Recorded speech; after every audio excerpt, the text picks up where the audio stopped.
President Trump told his audience that he wouldn't act presidential, and he didn't disappoint, giving a freewheeling weekend speech in Pennsylvania, quickly abandoning prepared remarks to deliver a series of classic Trump riffs.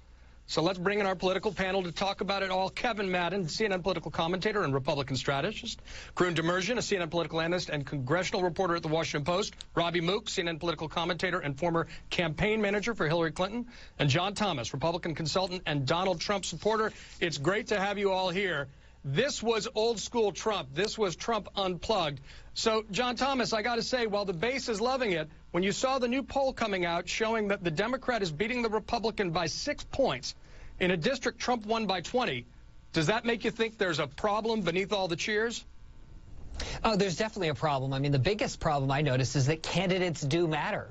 We have a terrible Republican candidate running in that race and an excellent Democratic choice on the flip side. So the Republican wasn't doing his job, but what that Monmouth poll showed me was that while Conor Lamb, the Democrat, had almost 98% of Democrats supporting him, the Republican only had 88% supporting him. And that's what difference Donald Trump can make, is bringing it home. And not to mention, that poll started on Thursday night and rolled through Sunday. So Trump didn't speak until Saturday night. So the poll really didn't take into factor whether or not Trump can move those Republican votes. All right, so you're counting on a Trump bump, and that sound you heard may have been you throwing the Republican candidate under the bus. Karun, question for you. In Congress, you know, the state legislative numbers have been stunning. 39 seats that Trump won have flipped to Democrat. Doug Jones in Alabama, the senator, of course, upsetting Roy Moore. How are Republicans on the Hill looking at this race, given almost $12 million spent for a special? Well, clearly, it's an important bellwether, and if it does not, if it goes to Democrats, it's going to be a signal to some Republicans who've been on the fence about this that maybe the climate in November is not going to be really in their favor, and you may see some more retirements coming as a result of this. So certainly that there's this problem for the GOP, which is that they have not been putting up the best candidates, and that's been the excuse that many have used to point to the loss in Alabama and others like that.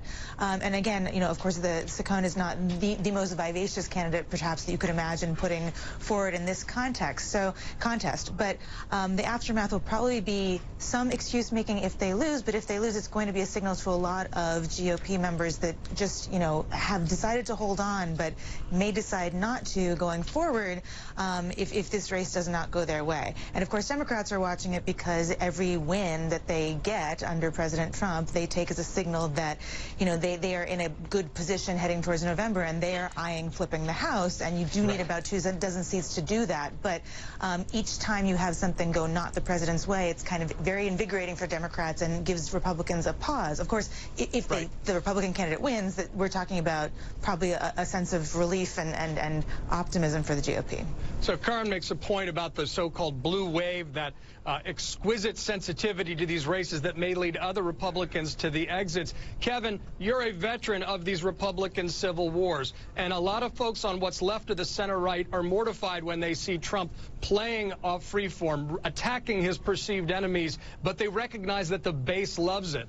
The rationalization I'm hearing a lot lately is, look, don't listen to what he says. Look at what he does. You'll feel better. Is that just a new form of denial?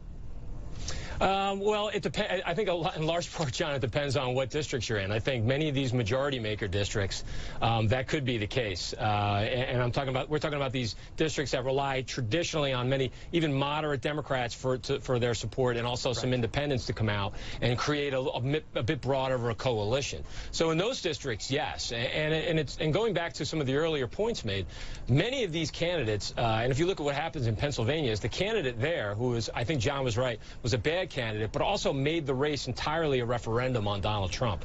Many of these other candidates, in order to survive, they just have to get out of the national jet stream. They don't want to litigate their individual races through the lens of whether or not you support or don't support Donald Trump, and instead find ways to use local issues, find ways to personalize the race as a contrast between them and the specific Democratic candidate, rather than have it look like it's just a generic battle of Donald Trump versus the Democratic brand. That's where I think many of these candidates... even the Republican candidate was not even advertising on television until about a week ago when the Republican Party pressed the panic button, and Conor Lamb had set the electorate in motion. I mean, he's making every textbook campaign mistake one could make. Well, but they've got both a bucket of money behind him. I mean, more money being spent on this race should ever be spent in a special. But, you know, Kevin's making an interesting point about running against Trump, running against people. Is that sufficient in a time of negative partisanship? And while Trump does not believe there are any third rails in politics, he certainly went after a third rail in American culture during that speech. And, Robbie, I want you to hear this soundbite and then a response, and then respond yourself. Oh, I'd love Oprah to win. I'd love to beat Oprah. I know her weakness. No, I know her weakness. I know her weakness. Wouldn't we love to run against Oprah? I would love it. I would love it. That would be a painful experience for her. Do not give your energy to the other side. Do not spend all your time talking about your opponents. Do not give your energy to that which you really don't believe in. Do not spend an ounce of your time on that. Now, Robbie, I am not going to ask you to play fantasy baseball with candidate Oprah. I'm not going to do that.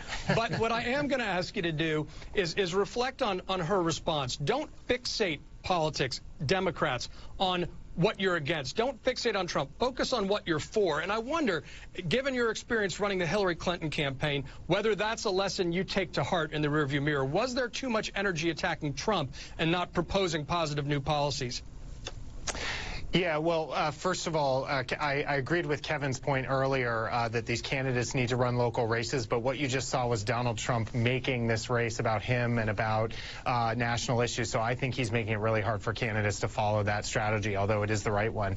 To your question about Oprah, I agree with her. And I think one of the things, as you just alluded to, that we really struggled with during the last campaign was to get Hillary's proactive vision for what she was going to do for voters out there.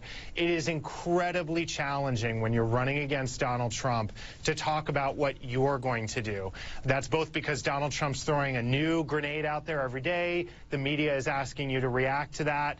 And frankly, the scandals. And I think this is going to continue to be an issue. This, I would say, is probably the #1 challenge that 2020 candidates are going to face. It is really hard, and it's going to be even harder in the primary when people are going to be jockeying and competing to be the most anti-Trump. But I do think we need to take her words to heart. Unfortunately, it is much harder said than done, but she's right. So John, proposition is more powerful than opposition. John, I know her weakness. Her weakness is that she wants to be loved. And when you run for office, you get attacked, and people who once loved you will not like you because you become a partisan figure. Donald Trump understands that better than anybody. I find that ironic in contrast to Donald Trump. I think that man seeks love and affection and attention more than anybody else I've seen in politics. I think he seeks ratings. He doesn't care if you love or hate him as long as you're watching. On that measure. He loves ratings, but I think we all know that if you're looking to be loved, probably the political arena is not the place to go looking for it right now. That said, I think we can all aspire to a politics of addition, not division, going forward.